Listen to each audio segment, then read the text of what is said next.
Hello guys, welcome back to DC teachers academy. आज हम इस वीडियो में बात करेंगे सीटेट दिसंबर 2018 प्राइमरी पेपर में मैथ्स के सेक्शन के बारे में।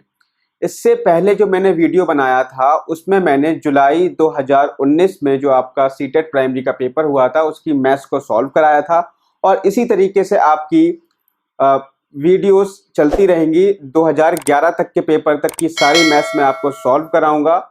तो अगर आपने मेरा चैनल अभी तक सब्सक्राइब नहीं किया है तो सब्सक्राइब कर लीजिए और नोटिफिकेशन पाने के लिए बेल आइकन को दबा लीजिए, जिससे कि जब भी मैं आपको वीडियो दूंगा तो आपके पास नोटिफिकेशन आ जाएगा।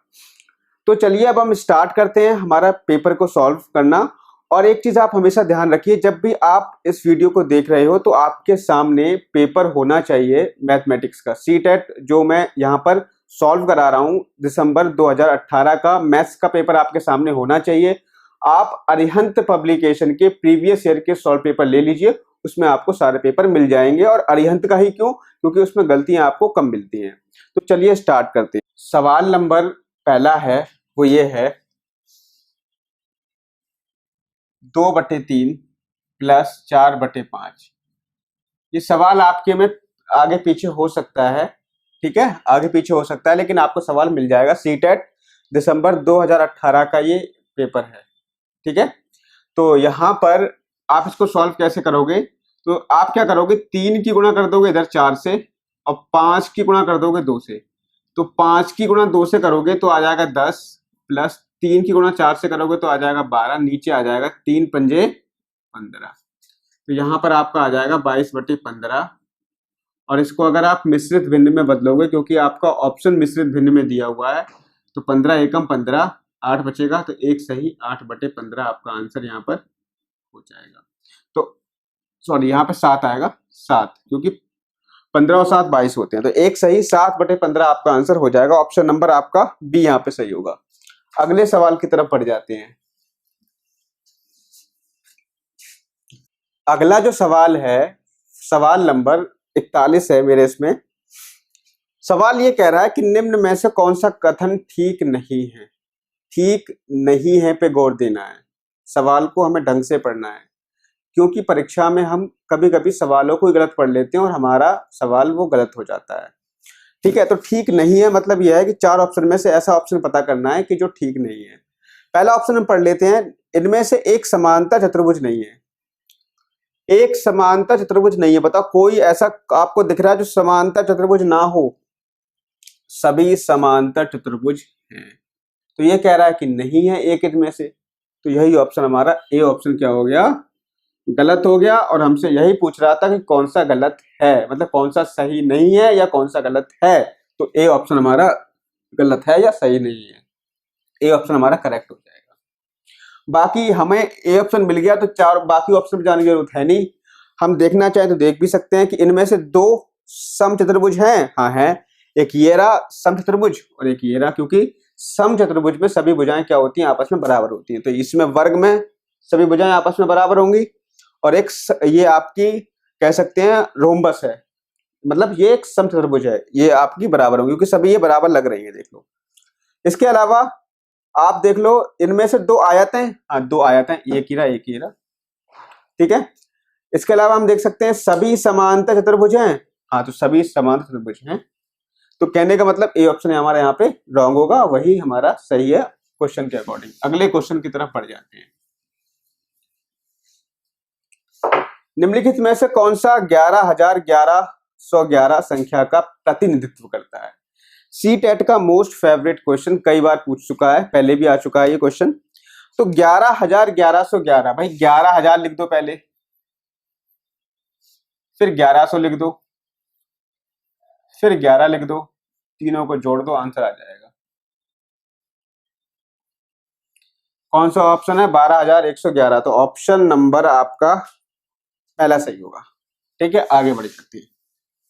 बहुत से लोग क्या करते हैं कि आया 11,1111, तो 11,1111 लिख दिया, तो ये आपका गलत हो जाएगा। इस तरीके से नहीं करना है, ठीक है। अगला देखो, तो अगला सवाल हमारा कुछ इस तरीके से है। कह रहा है कि बिंदु ए और बी नीचे दिखाई गई नंबर रेखाओं पर संख्याओं का प्रतिनिधित्व करते हैं। तो ए और बी के बीच की दूरी क्या होगी, आपको यहाँ पर नंबर रेखा दिखाई दे रही है। तो ए और बी के बीच की दूरी कह रहा है कितनी होगी। ठीक है, हमें क्या करना है, हमें जो हमारा एक गैप है ना, गैप गैप मतलब ये चीज हमें निकाल लेनी है। ये कितने का है, ये गैप कितने का है। ठीक है, ये हमारे गैप जो है ना ये इक्वल है, इक्वल होते हैं।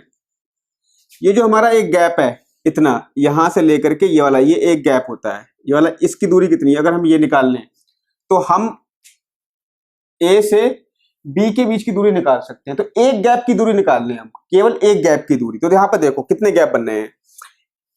अगर हम यहां से लेके यहां तक देखें तो कितने गैप बन रहे हैं, 1 2 3 4 5, यहां बना दे रहा हूं मैं, 5 6 7, 7 गैप बन गए। ठीक है, देखो गिनना हूं दोबारा से, 1 2 3 4 5 6 7, 7 गैप बन गए। 7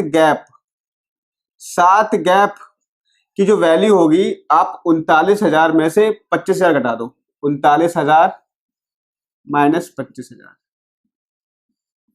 तो आप 39,000 में से जब 25,000 घटाओगे तो आपका बचेगा कितना, 14,000। तो 7 गैप की वैल्यू आपकी आ गई 14,000। ठीक है, हमें एक गैप की वैल्यू निकालनी है, एक गैप की वैल्यू हमें निकालनी है।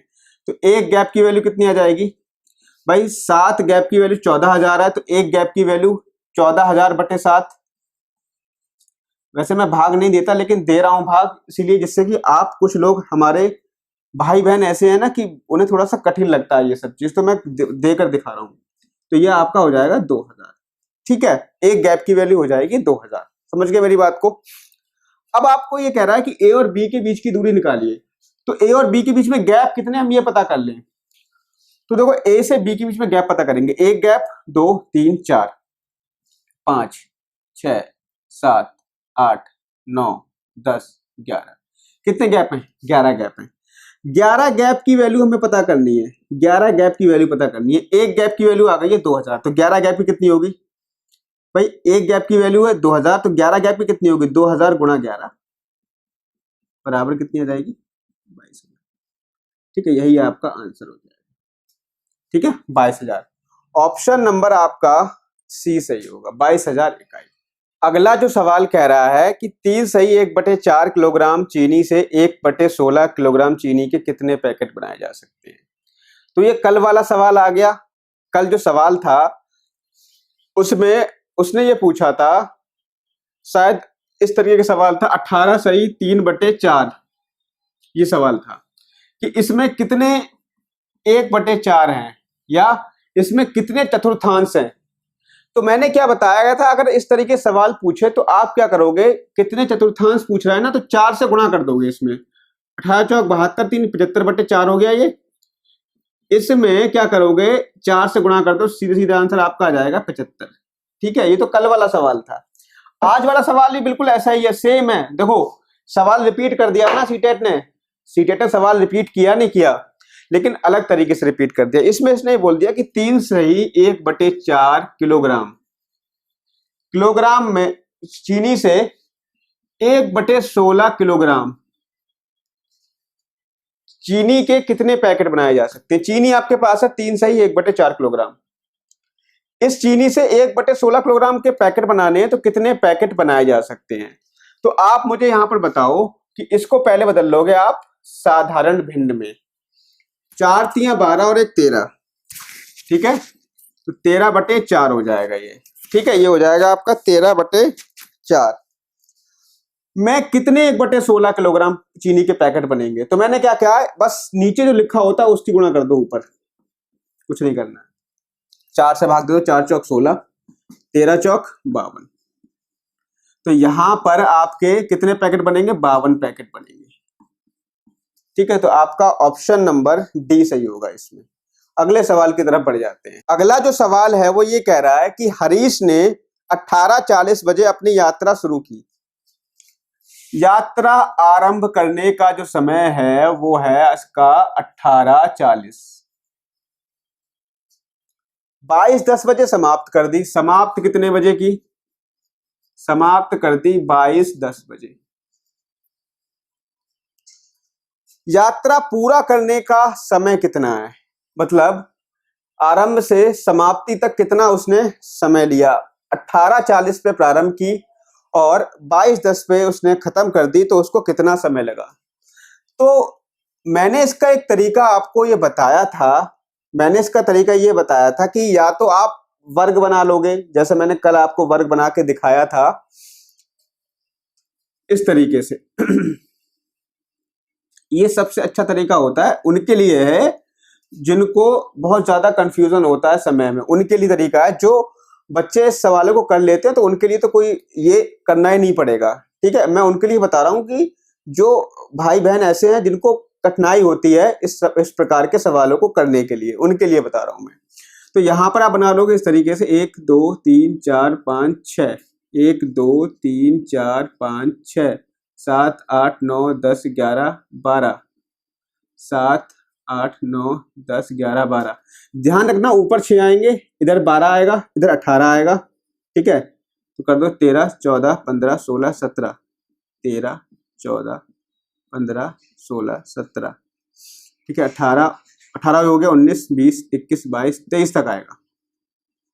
19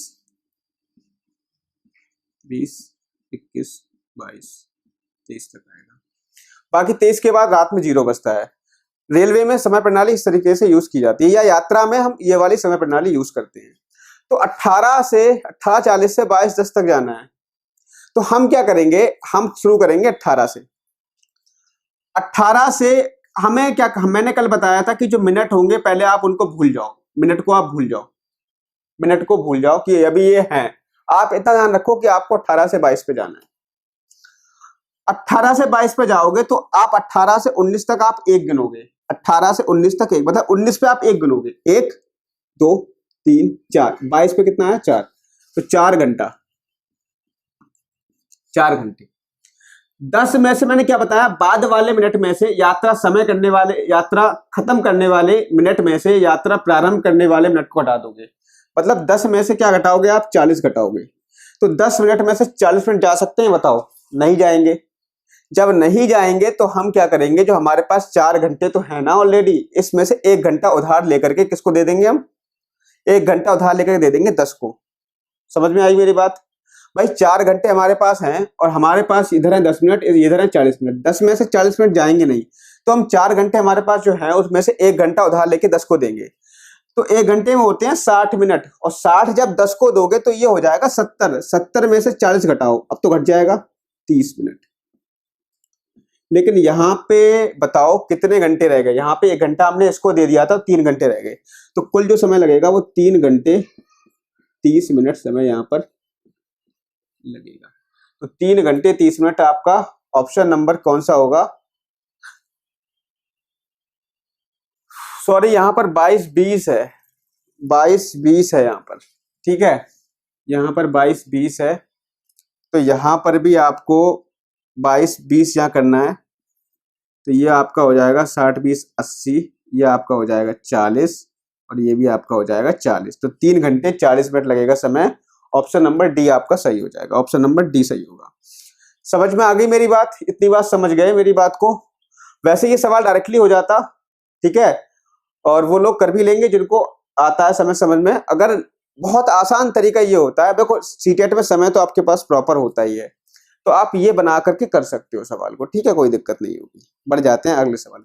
अगला जो सवाल है वो 200 ml और 300 ml माप वाले बर्तनों का उपयोग कर 2000 ml आयतन की एक बाल्टी भरनी है। तो हमारे पास 2 बर्तन है, 2 बर्तन है, एक में तो 200 ml आ सकता है और एक में आ सकता है कितना, 300 ml आ सकता है, और इनका यूज करके एक बड़ी वाली बाल्टी हमें भरनी है यहाँ पर, ठीक है। 200 ml 300 ml के बर्तनों द्वारा क्रमशः बाल्टी भरने के लिए बर्तनों के निम्नलिखित संयोजनों में से कौन सा संयोजन सही नहीं है। भाई ये 200 ml ले सकता है ये वाला बर्तन, ये इस बर्तन में 300 ml आ सकता है, और बाल्टी कितने ml की है, 2000 ml की है, 2000 ml की है। तो इन दोनों बर्तनों से हमें पानी बाल्टी में भरना है, बाल्टी को पूरा भरना है, और ऐसा भरना है कि ना पानी एक्स्ट्रा बचे और ना पानी कम आए। कहने का मतलब यह है कि हमने 200 ml 300 ml के बर्तनों का यूज करके इस बाल्टी को इस तरीके से भरना है कि ना पानी एक्स्ट्रा हो बाहर निकले और ना ही पानी कम रहे। तो निम्न में से कौन सा संयोजन सही नहीं है? तो देखो पहला ऑप्शन हमें दे रखा है, ये ऑप्शन से होगा 4,4। 4,4 का मतलब हुआ कि 200 ml के हमने 4 बर्तन इसमें डाल दिए, 300 ml के 4 बर्तन भर के हमने इसमें डाल दिए। तो देखो कितना आ रहा है, 200 ml के अगर आप 4 बर्तन लोगे तो आपके पास पानी आ जाएगा 800 ml प्लस 300 ml के 4 बर्तन लोगे तो पानी आपके पास आ जाएगा 1200 ml। तो आप देखो कितना ml भर रहा है, 2000 ml पूरा पूरा भर जा रहा है। ठीक है, तो ए ऑप्शन तो हमारा सही होगा। हमें निकालना क्या है, गलत ऑप्शन निकालना है। ऑप्शन नंबर बी पे आओ, 7,2। अगर आप 7 बर्तन 200 ml के भर के इसमें डालोगे तो कम तो आ जाएगा 7 दूनी 1400 ml। 1400 ml पानी इसमें आएगा प्लस 2 बर्तन 300 ml के भर के डालोगे तो 600 ml आ जाएगा। तो यहां से भी आपका 2000 ml बर्तन पानी जो है इसमें पूरा पूरा भर जाएगा। तो ये भी ऑप्शन हमारा सही है। तीसरा कॉम्बिनेशन ले लो, 6 और 3। 6 और 3 ठीक है। तो 6 और 3 जब लोगे तो 6 बर्तन अगर आप 200 ml के लोगे तो आपके पास पानी आएगा 1200। 1200 कैसे आया, 6 दूनी 12।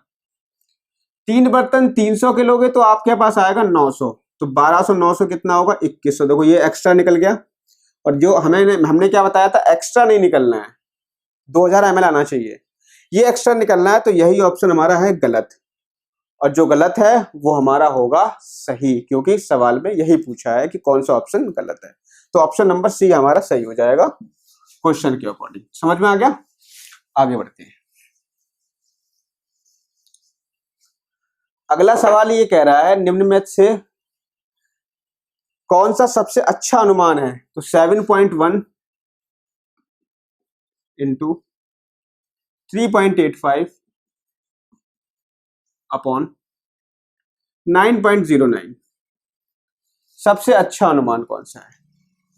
तो इस प्रकार के सवालों को करने के लिए आप एक चीज ध्यान रखो कि अगर जैसे मान लीजिए मैंने यहां पे लिखा 8.2 लिखा, तो इसको मुझे राउंड ऑफ करके लिखना है, मतलब दशमलव नहीं आना चाहिए। तो मैं कैसे लिखूंगा, मैं इसको लिखूंगा 8।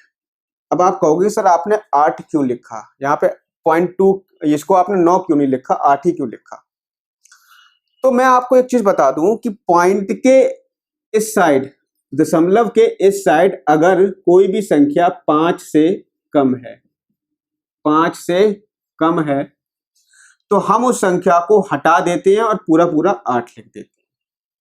जैसे 9.4। मैं आपसे कहूं सर कि इसको आप राउंड ऑफ करके लिखो, तो आप लिखोगे 9। क्यों? मैंने क्या बताया, अगर पॉइंट के इस साइड कोई संख्या 5 से कम है तो उस संख्या को हटा देते हैं और संख्या एज इट इज उतार देते हैं। पहली बात, राउंड ऑफ करने का ये तरीका होता है।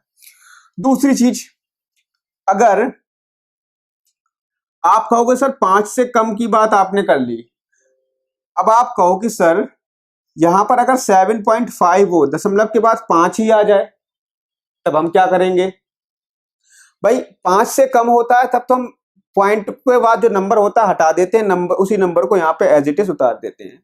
अगर पॉइंट के बाद 5 आ जाए तब हम क्या करेंगे? तो हम इस कंडीशन में क्या करेंगे, हम इसको हटा देंगे, पॉइंट के बाद वाली संख्या को हटा देंगे, और जो इधर जो होगा 7 है, 7 में 1 जोड़ के लिखेंगे तो ये हो जाएगा 8। कितना हो जाएगा? 8। अगर पॉइंट के इधर 5 हो या 5 से ज्यादा हो, अब लिख लो इस पॉइंट को, 5 हो, पॉइंट के बगल वाला नंबर 5 हो या 5 से ज्यादा हो,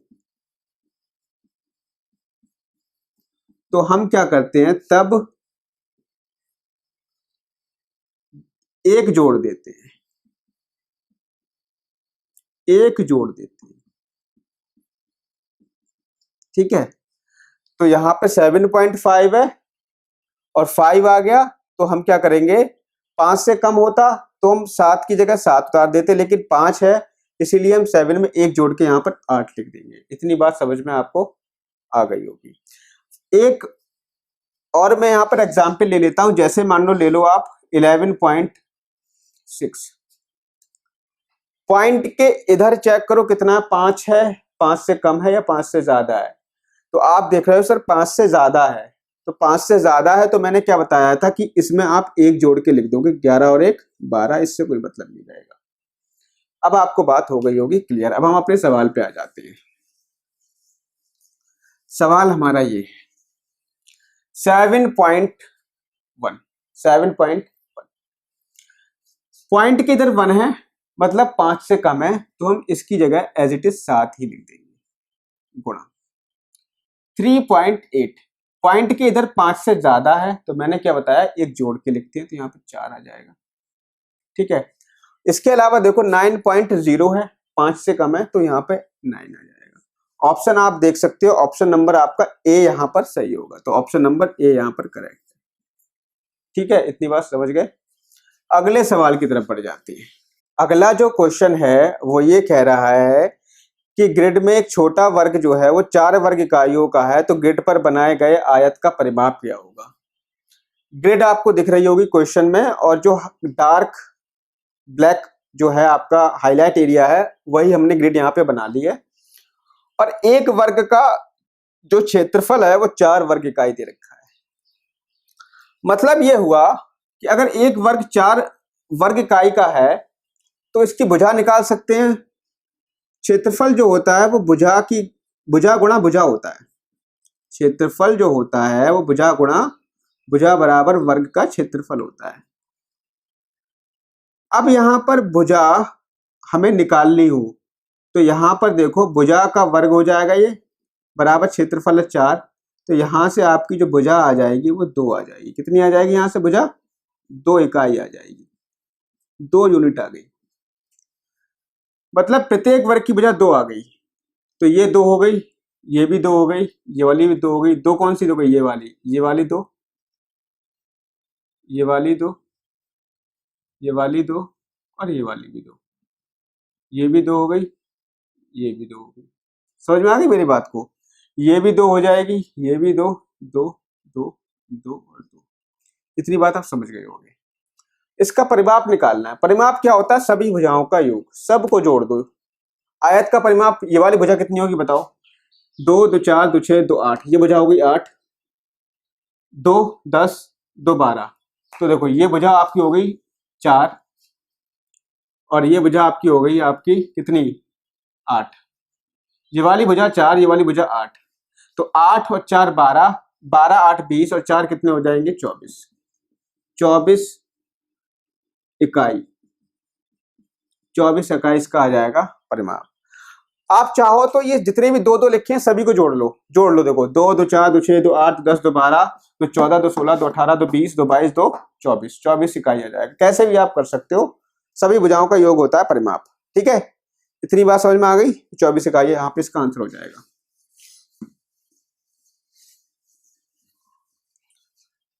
अगले सवाल की तरफ आते हैं कि एक बच्चे ने 5 विषय में 75 अंक प्राप्त किए, बच्चे द्वारा प्राप्त की गई अंकों की माध्यिका क्या होगी। प्रत्येक विषय में 5 विषय थे, सभी में 75 प्राप्त किए हैं।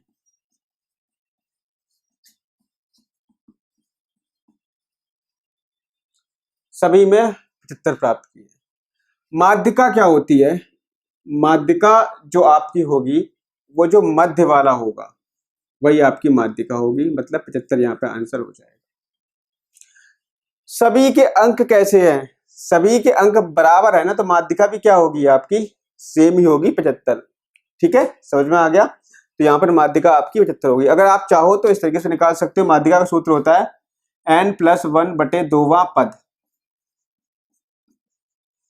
ठीक है, तो यहाँ पे 5 पद हैं, तो n की वैल्यू 5 हो जाएगी। 6/2वां पद मतलब 3वां पद, और 3वां पद 1 2 3 कितना है? 75 है। ऐसे भी आप निकाल सकते हो, जैसी आपकी मर्जी हो वैसे कर सकते हो।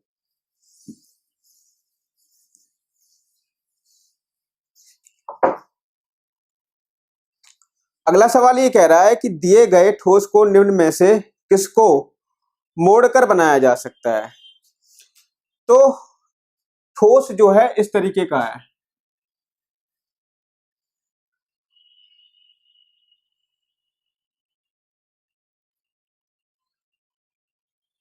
इस तरीके का ठोस है, और इस ठोस को बनाना है हमें, इस ठोस को बनाना है। चार ऑप्शन दिए हैं, चार ऑप्शन में आकृति दी हुई है, तो किस आकृति से इस ठोस को बनाया जा सकता है। ठीक है, पहला ऑप्शन आपको दिख रहा होगा इस तरीके से, देखो पहला ऑप्शन क्या है, ये रहा, देखो इस तरीके से ऑप्शन है आपका। हम क्या करेंगे, देखो ऑप्शन नहीं ले रहे, हम यहाँ पे एक काम करते हैं, इसी को खोल ले रहे हैं, इसी को खोल देते हैं। तो इसको जब खोलोगे तो इसका जो ये भाग है, ये वाला भाग, ये वाला भाग जब खोलोगे, और एक ये वाला भाग है, इस वाले भाग को खोलना, और एक हम इस वाले भाग को खोलेंगे। ठीक है, खोलो। तो ये तो आपका बीच वाला भाग तो इस तरीके से रहेगा, इसको आपने इधर की तरफ खोला तो खोल दो, इधर की तरफ खोलोगे तो इस तरीके का रहेगा। इसको आपने इधर की तरफ खोला,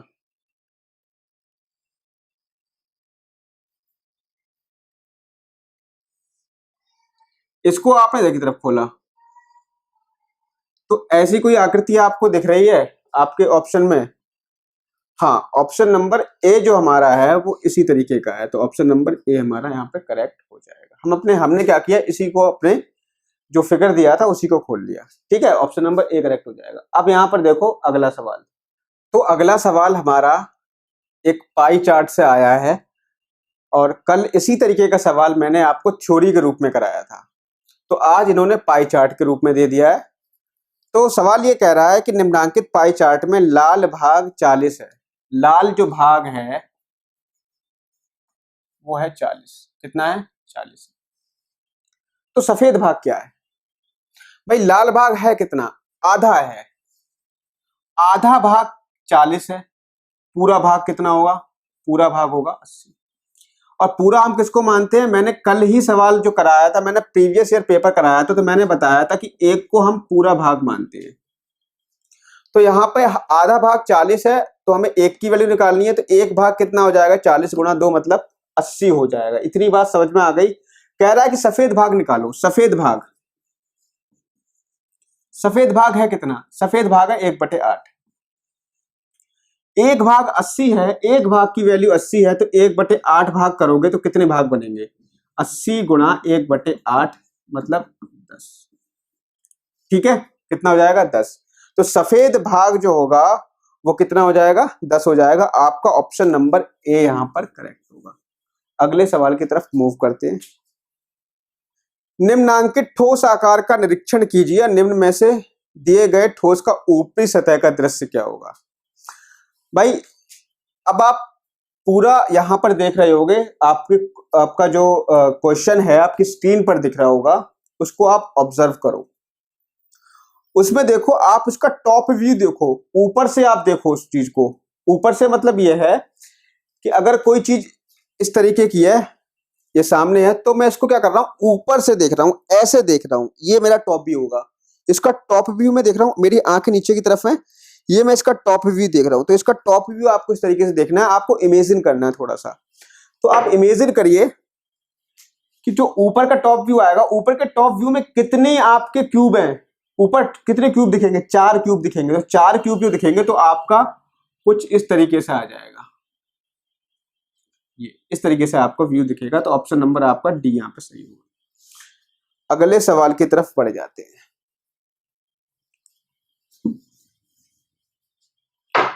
निम्नलिखित में से किसकी लागत अधिक है, लागत किसकी अधिक है। आपको सवाल दे रखा है, पहला ऑप्शन दे रखा है, ऑप्शन, हाँ ऑप्शन ही है, 250 रुपए प्रत्येक पैकेट वाले 200 पैकेट, 250 रुपए प्रत्येक पैकेट वाले 200 पैकेट। एक पैकेट की कीमत 250 रुपए है, 200 पैकेट हैं, तो 200 की गुणा कर लोगे 250 से, तो इसकी जो कीमत आ जाएगी आप गुणा कर लोगे, 1 2 3 25 दूनी 50, कितनी आ गई 50,000।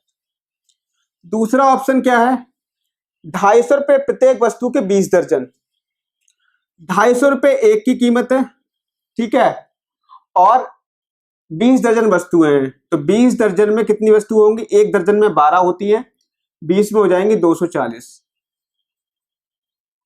तो 1 2 25 चौक 0 का 100 का 0 हासिल 10, 25 दूनी 50, 50 और 10 60, 60,000 आ गई। तीसरा, एक और दोनों बराबर हैं? नहीं, बराबर तो नहीं है, गणना ही नहीं की जा सकती। नहीं, गणना तो की जा सकती है। बताओ इसमें से पहले और दूसरे में से किसकी लागत अधिक है? दूसरे की लागत अधिक है। ठीक है, अगले सवाल की तरफ बढ़ जाते हैं।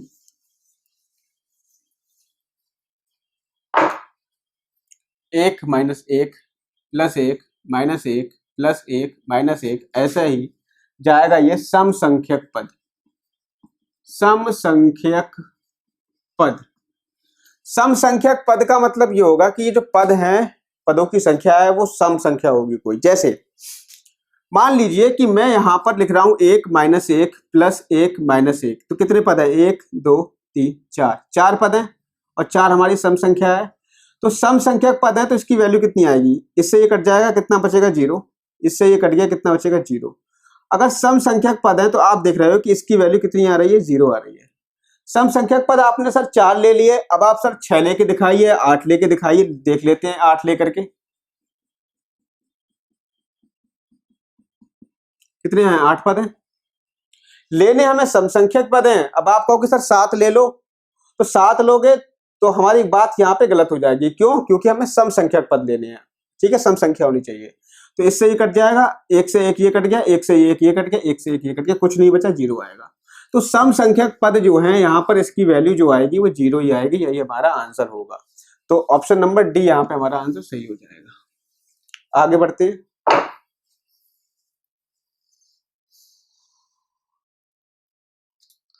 तो इस वीडियो में इतने ही क्वेश्चंस थे और सीटेट दिसंबर 2018 का मैथ्स का सेक्शन सॉल्व करा दिया है। बाकी जो पेडागोजी है ना मैथ्स की, वो मैं आपकी कराऊंगा एक अलग से वीडियोस बना करके। सारी पेडागोजी मैं जो है एक ही वीडियोस में सारी पेडागोजी कवर कर दूंगा। ठीक है, वीडियो थोड़ा लंबा होगा लेकिन सारी वीडियो में एक ही जो आपकी मैथमेटिक्स की पेडागोजी है सारी कवर कर दूंगा। ठीक है, बहुत आसान पेडागोजी होती है। कुछ टैग वर्ड्स में आपको बताऊंगा, कुछ की पॉइंट्स में आपको बताऊंगा, जिससे कि आप उस पेडागोजी को सॉल्व कर लोगे। ठीक है, तो आज की वीडियो में इतना ही, और वीडियोस की ये सीरीज आपकी कंटिन्यू रहेगी जब तक कि 2011 का पेपर मैं आपको सॉल्व नहीं करा देता। तो जुड़े रहिए चैनल से, और इन वीडियोस से आपकी बहुत हेल्प होगी। आप क्या करोगे, अगर आप प्रीवियस ईयर के पेपर सॉल्व कर लेते हो ना, तो आपके 2 फायदे होंगे। एक तो आपको ये पता पड़ जाएगा कि पेपर का पैटर्न क्या आता है, पेपर में किस टाइप के क्वेश्चन आते हैं। दूसरी चीज क्या होगी, आपके जो भी टॉपिक्स आ रहे हैं आपके पेपर में, वो आपका उनसे जो कंसेप्ट लगा हुआ है उसमें, वो आपका क्लियर हो जाएगा। ठीक है, तो बेस्ट ऑप्शन यही रहता है कि आप प्रीवियस ईयर पेपर को सॉल्व करिए मैथमेटिक्स के लिए। इसके अलावा आप अगर कोई और चीजें देखते हो, आप मतलब लाभ हानि पढ़ रहे हो, ठीक है, आप चक्रवृद्धि ब्याज पढ़ रहे हो, आप अनुपात पढ़ रहे हो, तो ये सब चीजें आपके काम नहीं आने वाली सीटेट प्राइमरी में। वो आपकी सीटेट जूनियर वाला काम है। प्राइमरी में आपकी जो मैं करा रहा हूं ना पेपर, वही सॉल्व कर लो, वो आपके लिए एनफ रहेगा। तो मिलते हैं नेक्स्ट वीडियो में। अगर आपको वीडियो अच्छा लगा है तो लाइक करना मत भूलिएगा, चैनल को सब्सक्राइब करिए, दोस्तों को बताइए, दोस्तों को जोड़िए, शेयर करिए उनको, और ऐसे ही वीडियोस आपको मिलते रहेंगे। मिलते हैं नेक्स्ट वीडियो में। Thank you, have a nice day.